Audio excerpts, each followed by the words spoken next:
Paz do Senhor, meu irmão, Evangelista Miguel de Souza, trazendo, como sempre, uma mensagem do coração de Deus para o seu coração. Estimulo você que é inscrito nesse canal, compartilhe essas mensagens e vamos evangelizar. O texto bíblico do momento está no Evangelho de Jesus Cristo, segundo escreveu o nosso irmão Mateus, no capítulo número 5, versículo número 22, diz assim: Eu, porém, vos digo que qualquer que sem motivo se encolerizar contra o seu irmão será réu de juízo. E qualquer que chamar o seu irmão de raca será réu do sinédrio, e qualquer que chamar o seu irmão de louco será réu do fogo do inferno. Queria me deter apenas a esta palavra louco. É uma tradução que aparece insensato, nécio. Jesus aqui proibiu chamar alguém de louco. E a gente observa aqui que é réu do fogo do inferno. Não é réu do sinédrio, porque o sinédrio poderia absorver, mas réu do fogo do inferno. Tá? Então é muito séria essa palavra. Quando nós falamos em louco, o nosso cérebro logo nos transporta para os manicômios. Nós temos aqui um hospital muito conhecido aqui na cidade de Porto Alegre, chamado São Pedro. Fica mais ou menos da minha casa lá, né, em torno de 7 minutos, aqui no bairro Paternon. Então ali você passa ali, tem várias pessoas com problema de sanidade mental. Aqui Jesus proíbe nós chamarmos as pessoas de louco. Mas nós podemos observar que o próprio Deus chama o homem de louco. O próprio Senhor Jesus chamou também nécio. Mas por que Deus pode chamar, Jesus pode chamar e nós não? Porque Deus ele é soberano. Quando ele chama alguém de louco, ele fala com precisão. Nós olhamos, o livro de Isaías diz que o caminho para o céu nem os loucos errarão. Eu conheço aqui várias pessoas, inclusive um que convive com a gente na igreja ali. Quando eu cheguei em Porto Alegre, a sua mãe ainda era viva, hoje é falecida. E ele tem problema seríssimo, né? Problema de loucura. Mas aquele moço, todos os dias de culto, ele está na igreja, ele nunca falta um culto. Se ele faltar um culto é porque está doente ou está em outra congregação. Mas ele é pontual, ele chega cedo, ele não falta culto. Você olha para ele, você já observa que ele tem um problema mental, um problema psíquico. Mas é interessante, se você der o microfone para ele fazer uma oração, ele ora com muito mais graça do que eu e muito mais graça que muitos pastores e obreiros que eu já conheci. Interessante. Se você chamar ele para dar uma saudação, ele fala, Deus usa ele de maneira poderosa. Eu fico impressionado com aquele moço. Nós olhamos na Bíblia Sagrada, quando lemos lá no livro de 1 Samuel, capítulo 21, do versículo 10 ao versículo 15, o Davi, ele demonstrou uma certa loucura. Porque para os povos do Oriente, eles têm até reverência com as pessoas que têm sanidade mental. Alguns deles são até reverenciados, porque as pessoas olham para aquela pessoa e acham que ele tem algo a mais na sua vida. Então, ele reverencia. Davi, aqui o que aconteceu? O Saul queria matar Davi, já tinha tentado algumas vezes, e chegou um momento em que Davi, que fez uma aliança com Jonatas, ele conversou com Jonatas, e Jonatas disse, olha, eu vou sondar o meu pai, ele vai ter uma janta, eu vou sondar ele, ver como é que vai ser, e em seguida a gente vai marcar um local para a gente se falar, e aí eu vou te dizer se tu deve vir te apresentar ao meu pai ou não. E a Bíblia diz que Jonatas chegou ali e ficou surpreendido com ódio no coração de Saul, que era tão grande, contra a pessoa de Davi. E aí ele chegou com Davi e disse, Davi, eu acho melhor tu ir embora para outro lugar, porque aqui não vai dar. O meu pai a qualquer hora ele vai tirar a tua vida. Fizeram uma aliança e Davi foi embora. Ele foi para Gates, que pertencia ali à região dos filisteus, e ficou junto, foi até o rei Aques, que era quem reinava naquele local ali. E quando ele chegou ali, alguém foi apresentar, olha, esse aqui é Davi. Logo veio a memória dos filisteus, que era o homem que tinha vencido o gigante Golias, né? E Davi tinha de se refugiar ali. E agora aquele moço começou a falar sobre a vida de Davi, mas ele disse, olha, esse aqui era aquele homem que as mulheres dançavam e diziam, Saul matou milhares e Davi matou 10 milhares. Então a Bíblia diz que o rei Aques começou a ficar preocupado. Davi agora, a Bíblia diz que ele começou a se esgoelar, botar a mão na garganta, se esgoelar, e começou a sair baba pela sua barba, escorria. E aí o rei Aques disse, olha, tira esse homem daqui, porque esse homem está louco. Já não basta os loucos que eu tenho aqui, você me traz mais esse. Aí falaram para Davi, Davi teve que se retirar dali. e foi para a caverna de Adulão. Então, ele teve uma fase. Na verdade, Davi ele demonstrou aquela loucura ali realmente porque ele viu que a situação não estava ficando muito boa para ele. Mas Davi não estava louco, não. A gente observa aqui neste texto, e vamos falar nesse momento, sobre 3 tipos de louco. Poderia falar mais, mas o tempo não me permite. Existe aquele louco que, se você for para o Salmo de número 14, e o verso primeiro diz o louco, uma tradução diz louco, uma tradução diz nécio, uma outra tradução aparece insensato.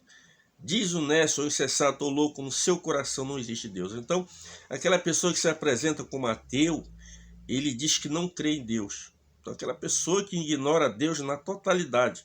E Deus chama essa pessoa de nécio. Então, esse é o primeiro louco que nós vimos, certo? O primeiro louco é aquele louco que diz que Deus não existe. Mas quando o negócio aperta, quem mais crê em Deus, no meu entender, é justamente os ateus. É só aquela fachada para fingir para as pessoas que ele não acredita em Deus, ele acredita no que ele vê, né? São pessoas materialistas. Tá? Então esse é o primeiro louco. Nós temos um segundo louco que a gente observa ali, aquela parábola das 10 virgens. Jesus, que o rei do céu é semelhante a 10 virgens que, tomando suas lâmpadas, saem ao encontro do esposo. A Bíblia diz que 5 delas eram prudentes e 5 delas eram nécias. A Bíblia diz que as 5 prudentes levaram azeite de reserva, mas as nécias não levaram. O que a gente aprende aqui? Dentro da própria igreja, tem muitas pessoas nécias, pessoas que só pensam no momento, pessoas que só pensam na hora. Quantos cristãos, quantos evangélicos você conhece que só preocupam em ter uma casa boa, ter um carro bom, ter um bom emprego, só pensa na prosperidade. São pessoas nécias, estão preocupados apenas aqui com a vida terrena. O servo de Deus, a pessoa que entregou a sua vida a Cristo, tudo bem, essas bênçãos, inclusive eu quero gravar no canal em breve uma mensagem sobre prosperidade, os 2 tipos de prosperidade, a que vem de Deus e a que vem de Satanás. Então eu quero conversar sobre isso com você numa mensagem, numa outra ocasião. Mas aqui é muito importante, não há nenhum erro você ter uma casa boa, ter um carro bom, ter um bom emprego, você usufrui daquilo que a vida oferece, desde que Deus esteja acima de tudo. Desde que você não venha pegar aquilo ali, endeusar, colocar aqui no lugar de Deus. Né? Porque ídolo é tudo aquilo que toma o lugar de Deus. Então, desde que você tenha as coisas, que Deus abençoe a tua vida financeira, mas você não pensa o seu foco, que é a eternidade. Não se descuidar da vida espiritual. Não podemos nos descuidar da vida espiritual. Eu lembro-me de uma experiência de um pastor nosso aqui, pastor renomado. Ele ficou muitos anos num país aqui da América do Sul, missionário renomado, e esse moço veio e perdeu a sua esposa, e quando ele perdeu a sua esposa, não demorou 3 meses, ele casou de novo. Quando eu soube que ele tinha casado, eu fiquei estarrecido. Porque tudo bem, uma pessoa que não tem Deus na vida, uma pessoa que é um novo convertido, até um membro auxiliar, ficar viúvo e casar em seguida, assim, dentro de 3 meses, até eu não me assusto. Mas um líder, um pastor, eu achei assim que teria que esperar pelo menos 1 ano. Fica uma coisa meio estranha, parece que já tinha algo engatilhado assim, porque fazia 3 meses que a sua esposa faleceu e ele já casou de novo. O pior de tudo não é esse, que 6 meses depois ele também veio a falecer e deixou a sua segunda esposa viúva. Porque são pessoas que só pensam nesta vida aqui. Nós nos projetamos, nos organizamos de todas as formas, mas nós nunca pensamos na morte. A gente fala de Jesus para as pessoas e os jovens dizem, não, mas eu sou jovem, eu tenho que aproveitar, usufruir a minha vida. Vira as costas para Deus, ignora Deus. E Salomão, lá no livro de Eclesiastes, capítulo 12, verso 1, ele diz, lembra-te do teu Criador no dia da tua juventude, antes que cheguem os anos e os dias no qual eu venha dizer, não tenho neles contentamento. Você tem que se lembrar de Deus na juventude, na média-idade, em todo o tempo que você estiver vivo, nunca esquecer Deus, nunca virar as costas para Deus.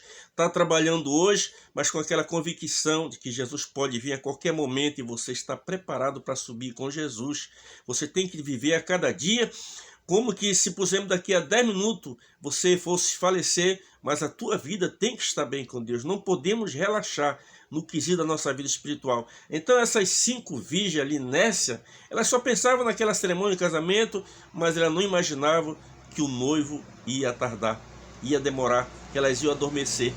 entendeu? Então você observa aqui, é um tipo de nécio, um tipo de louco, né, que muitas vezes estão dentro das igrejas, preocupado apenas com a vida material, a vida secular, e vivendo uma vida totalmente distraída da vida espiritual. A prioridade é a vida espiritual. Jesus buscar em primeiro lugar o reino de Deus e a sua justiça, e as demais coisas vos serão acrescentadas. Jesus disse mais ainda, de que vale o homem ganhar o mundo inteiro e perder a sua alma. Então a nossa alma, ela tem que estar alicerçada em Cristo. Então nós vimos aqui, o primeiro louco é o insensato, o segundo louco é o caso dessas virgens, porque elas foram conscientes do casamento. É como um crente que está consciente de que Jesus vem, mas vive uma vida de qualquer maneira, achando que de qualquer forma vai entrar na presença de Deus. Você pode estar se enganando. Tá? E dentro desse contexto aqui, desse segundo ponto da pessoa nécia, os discípulos de Jesus que no caminho de Emaús, um chamava-se Cleópas e o outro, eles estão vindo. Jesus se aproxima deles e eles não reconheceram que era Jesus e continuaram naquela caminhada. E no decorrer daquela caminhada ali, diz a Bíblia que agora Jesus perguntou, mas que conversa é essa que vocês vinham tratando no caminho? Sobre Jesus, o varão aprovado por Deus, você é o único estrangeiro e peregrino aqui que não sabe da história. E ele disse quais? Eles foram dizendo. Aí em seguida, Jesus entra para conversar com ele e Jesus disse, ô nécios, não saberiam, ele não vos falou? Vocês não leram os profetas, as leis? O que dizia? Que era necessário que ele morresse, que ao terceiro dia ressuscitasse? Chamou ele de nécios, ô nécios. Você pode ver lá no Evangelho de Lucas, no capítulo de número 21 de Lucas e o versículo 13. 21, versículo 10 ao versículo 15, melhor dizendo. Então a gente observa aqui essas pessoas que eram crentes, 3 anos e meio acompanharam Jesus, 3 anos e meio viram Jesus abrindo olho cego, fazendo para ele caminhar tudo, e estavam com incredulidade. É o que acontece muitas vezes na igreja, uma pessoa que nunca entrou na igreja, entra ali com câncer, doente, mas ele entra com uma fé, né? E chega ali, as pessoas olham, põem a mão, Jesus cura ele. E às vezes um crente está ali, né, escolhendo quem vai ungir ele, quem vai impor as mãos sobre ele, às vezes continua doente muito tempo, porque ele é um nécio. Ele não crê que Deus pode agir em qualquer reunião, em qualquer culto. Jesus, se eu não tiver 2 ou 3 reunidos em meu nome, eu estarei. Não precisa estar uma multidão, não precisa estar um pastor ali. O importante é que Jesus está ali. Ele é que opera o milagre, ele é que opera a maravilha. E o terceiro nécio, que a gente vê aqui, o terceiro louco, é aquele moço. A Bíblia diz que Jesus está reunido num local, e alguém chega com Jesus, ele disse, mestre, manda que meu irmão reparta comigo a sua herança. Jesus disse, quem me colocou por juiz ou repartidor entre vós? Porque a vida de um não consiste na abundância do que possui. E Jesus narra uma parábola aí. A herdade de um homem havia crescido muito, havia prosperado bastante. Esse homem agora começou a observar que os seus celeiros já eram pequenos. E ele disse, o que eu farei? Vou derribar esse celeiro, fazer um celeiro maior, e depois, assim que eu construir esse celeiro maior, recolherei todas as minhas novidades neste celeiro. Né? E após recolher, direi a minha alma, ô minha alma, come, bebe-te, regala-te por muitos anos. Mas Jesus disse que naquele dia, Deus disse, louco, o que tu tens preparado para quem será? Este é um louco, aquela pessoa que só pensa na vida terrena. Pensa em Deus, pensa na eternidade. Conta certamente que uma certa feita que uma professora estava dando aula, uma professora ateia, e ela dava aula, chamou um dos seus alunos ali e disse, olha, Manuel vai lá fora. Ele foi lá. Que tu viu árvore lá? Sim, professora, torna a retornar lá. Ele foi lá. Tá vendo as gramas? Tô vendo as gramas, professor. Tornou a vir. Vai lá fora novamente e olha para cima. Ele olhou. O que tu tá vendo? Tô vendo o céu. Tá vendo Deus? Ele disse não. Ele retornou para a sala, a pessoa disse, olha, vocês estão vendo o que eu estou dizendo para vocês. Eu estou falando sobre a teoria da evolução. Deus não existe, porque ele viu tudo, mas não viu o céu. Um dos alunos que estava ali, que era um servo de Deus, nascido no Evangelho, criado no Evangelho, Pedrinho, se levantou e disse, professora, posso fazer uma pergunta? Pode. Aí se virou novamente para o Manuel. Disse, Manuel, tu viu a grama, não viu? Vi. Tu viu também as árvores? Vi. Tu viu o céu? Viu. Tu tá vendo a professora? Tô. Tu tá vendo o cérebro dela? Não. Então, o que nós aprendemos nesse momento é que a nossa professora não tem cérebro. É exatamente isso, o ateu. Ele só acredita naquele que não vê. Mas Jesus disse a Tomé, bem-aventurado o que não vê e crê. Que você possa crer no Evangelho de Jesus Cristo, focar a tua fé em Jesus, não no bem material. Na hora que você fechar os olhos, vai ficar tudo aí. E aonde passarás a eternidade? Que Deus aqui nos abençoe e até o próximo vídeo.